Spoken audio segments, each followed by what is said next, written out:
Well, good morning, everybody. Shall we together make the sign of the cross? In the name of the Father, and of the Son, and of the Holy Spirit. Amen. The Lord be with you.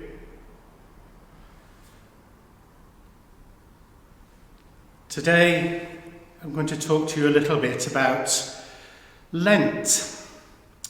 We know we started it last week, Ash Wednesday, Shrove Tuesday, we had Pancake Day, eating up those things. You might be thinking about what you've given up for Lent. Ash Wednesday was the day when we mark the 40 days getting ready for Easter, not including Sundays, because they're out of Lent, because they're special days, Sundays. So 40 days, why 40 days? Well, it's because Jesus spent 40 days in the wilderness. When he was 30, quite grown up, he was ready and able to start his ministry. And he went down to the River Jordan, and there he was baptized. And the Holy Spirit came upon him like a dove.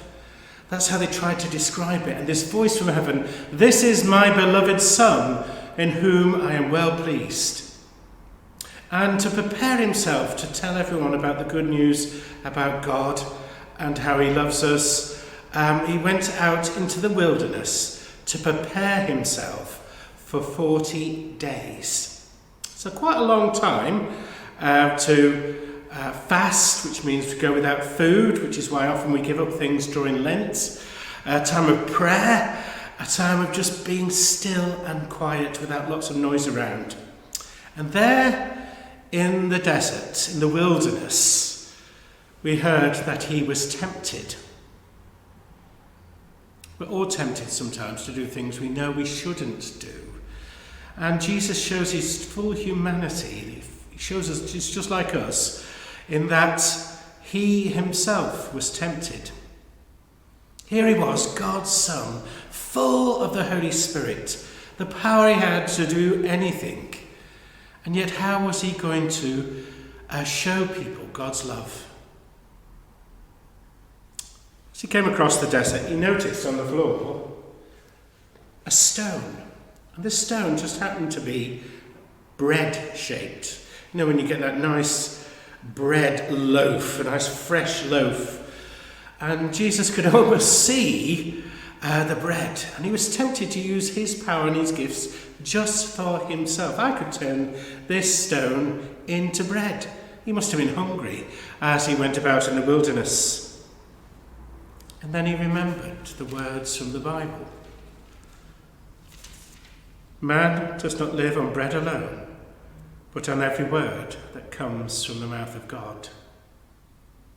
So it's not just the physical things that we need to rely on in this life, it's also the special spiritual things, love.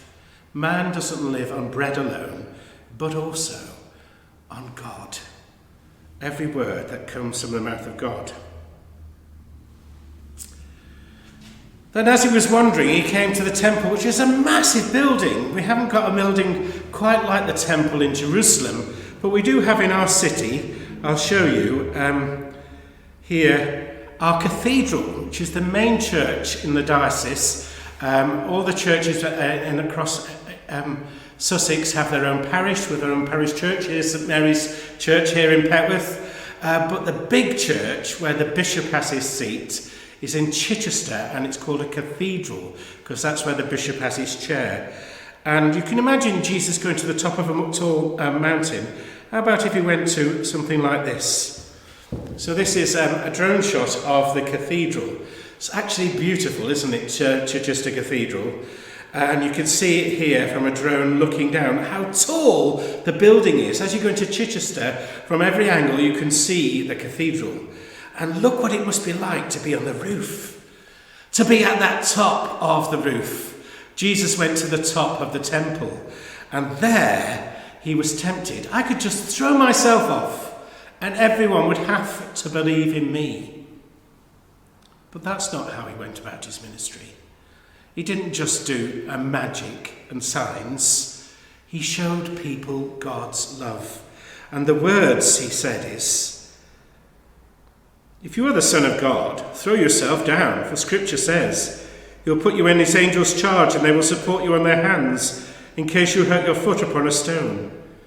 And Jesus said to him, "Scripture also says, 'Do not put the Lord your God to the test.'"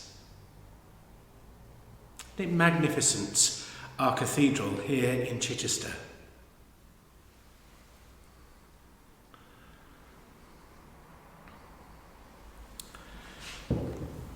And the third temptation was when he got to a tall, high mountain. Well, here I am on the South Downs. We haven't got any big mountains near us, but we do have the Downs, and they're actually beautiful. And you can actually see for miles. You can see the sea there all over, and it's just absolutely fantastic. Holnaker Windmill, it's just over there. And there we have Chichester. It's lovely.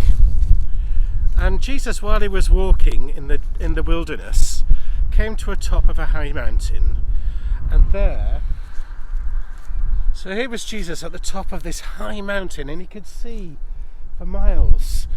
And in the temptations, we say he was tempted by the devil, and the temptation was, actually, all this can be yours, said the devil. You can make yourself king of the world. You know, with all the powers that he got, this message that he was God's son, you could make yourself king of everything.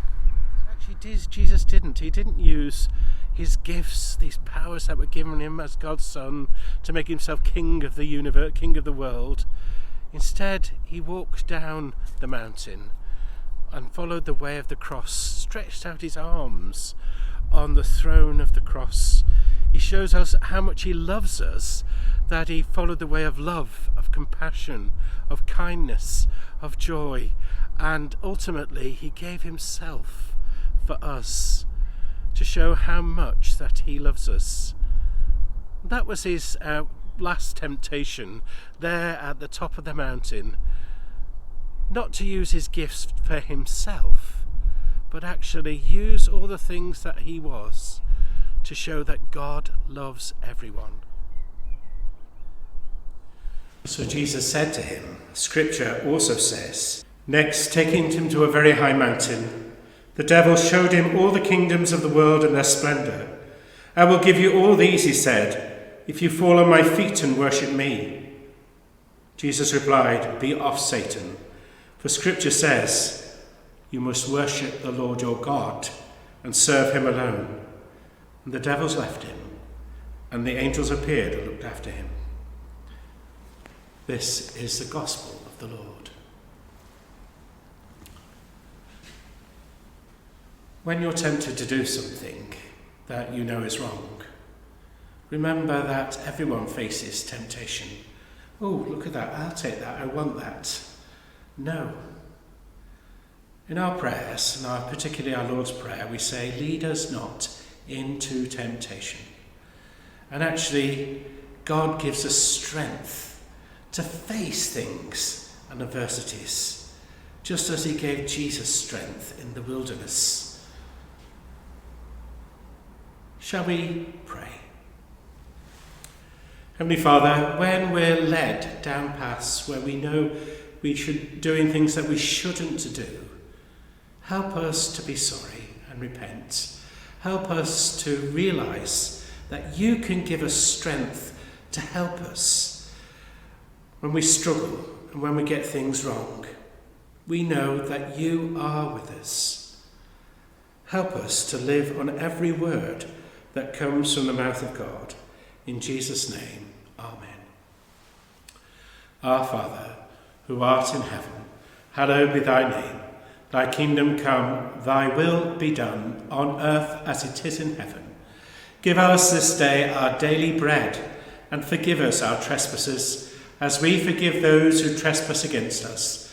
And lead us not into temptation, but deliver us from evil. For thine is the kingdom, the power, and the glory, for ever and ever. Amen.